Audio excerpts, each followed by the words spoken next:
Senyores i senyors regidors, senyora ponent, senyor fiscal, vist l'intervenció de tots els portaveus dels grups municipals representats en aquesta sessió plenària que conformam el consistori d'Inca, els hi faria la proposta i vist que tothom ha donat el seu vot favorable que aquesta proclamació de fi il·lustre del senyor Marc Ferragut Fluixà fos per assentiment de tots els presents. Si us hi pareix? Sí. Senyor secretari? Si estan d'acord, es pot considerar estar per l'assentiment. I queda nomenat el senyor Marc Ferragut Fluixà, fi il·lustre de la ciutat. Enhorabona.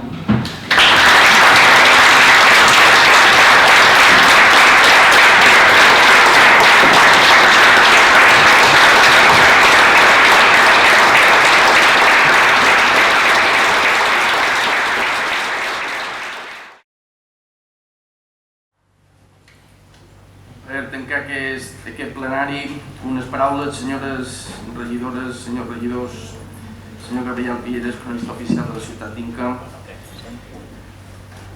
senyora ponent, senyor fiscal, membres del Club Esportiu Constanci, president de l'Arca d'Inca, amigo mestre, amics i amigues.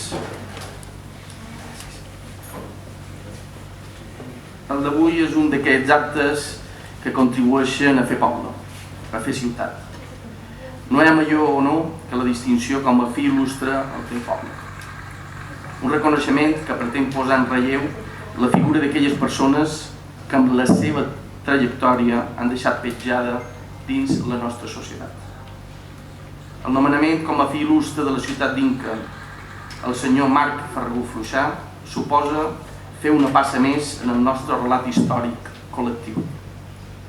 Un relat plegat d'inqueres i d'inquers que amb la seva contribució en àmbits diversos possibilitaren precisament que la societat inquera de les generacions dels nostres pares i predins avançàs en una modernització sense precedents que va permetre que la nostra ciutat fos capdavantera en la indústria sabatera.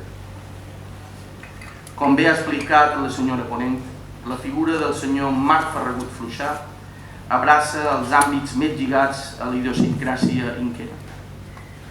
El senyor Marc Ferragut va ser una persona emprenedora, amb unes idees valentes i amb una visió de la vida que de ben segur era avançada als temps d'aquella època. El seu esperit modernitzador i els seus valors humans tenyiren tots i cadascun dels seus projectes, fins al punt d'atorgar-li un segell personal que els donava serietat, rigorositat i prestigi. Segurament, més enllà del seu projecte familiar, el projecte més rellevant fou el de fer possible que Mallorca pogués comptar amb una infraestructura cultural referent en l'àmbit europeu. L'Auditorium de Palma fou el primer auditorium d'Espanya i és encara avui un dels principals espais de l'escena artística internacional. Amb aquest ambiciós projecte, el senyor Marc Ferragut Fluixà va demostrar una vegada més la seva capacitat de persuasió. Una aposta valenta, estudiada i ben plantejada que, sense dubtes, és un dels principals llegats que avui a dia gestiona amb tant d'èxit el seu fill, el senyor Rafael Ferragut, Premi Dió Bo 2019, i els seus nets aquí presents. L'acte d'avui pretén escriure una passa més a la memòria del senyor Marc Ferragut Fluixà i reconèixer amb tots els honors la importància del seu llegat a l'hora de consolidar una manera de fer poble.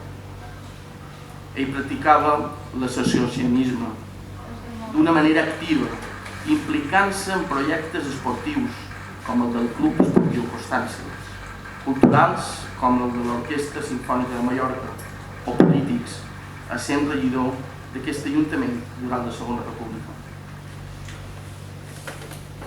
I si ha estat un tret que encara avui caracteritza l'esperit inquer, es reproduïa amb freqüència a la persona del senyor Marc Ferragut Fluixà.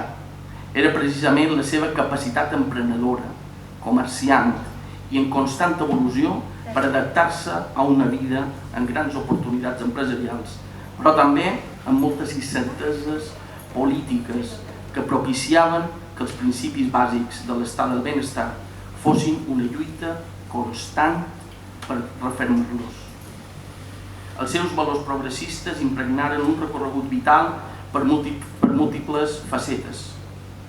La seva manera d'entendre la vida i en un context històric de molta tensió i injustícies el dugueren a viure moments molt complicats.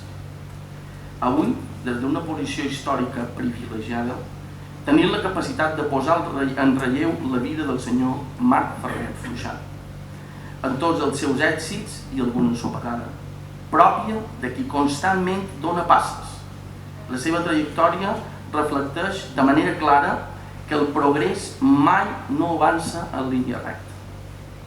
Sempre hi haurà alts i baixos, i històricament sempre s'ha demostrat que no només se superen en constància, en solidaritat, amb empatia i en la certesa que els valors democràtics sempre acaben vencent. Inca té molt a agrair al senyor Marc Ferrer Fluixà. La seva contribució desinteressada a la cultura inquera va ser majúscula. La seva aposta empresarial fou referent arreu de l'illa i el seu estimat club, el Constància, encara avui li guarda un lloc de privilegi dins la història del club. El pas dels temps fa que tinguem una millor perspectiva de les coses. Avui tenim més element de valor per valorar l'enorme personalitat del senyor Marc Ferrer Fluixà i situar la seva figura al lloc que mereix. Inca comptarà des d'avui amb un nou fi il·lustre. I com a banda d'aquesta ciutat és un autèntic orgull veure que tots els grups polítics donen suport a aquesta distinció honorífica. És per això que vull subratllar la capacitat d'arribar a acords i d'avançar per construir una societat millor entre tots. Més encara en aquest temps, en què el diàleg i el consens són més necessaris que mai. Gràcies a tots i totes pel seu compromís. Gràcies a la família Ferragut. Gràcies a la ciutat d'Inca. Ferragut Fluixà per mantenir viu el llegat d'aquest fi il·lustre que a partir d'avui té la nostra ciutat d'Inca, que és el senyor Marc Ferrer Fluixà. Moltíssimes gràcies i molt gràcies.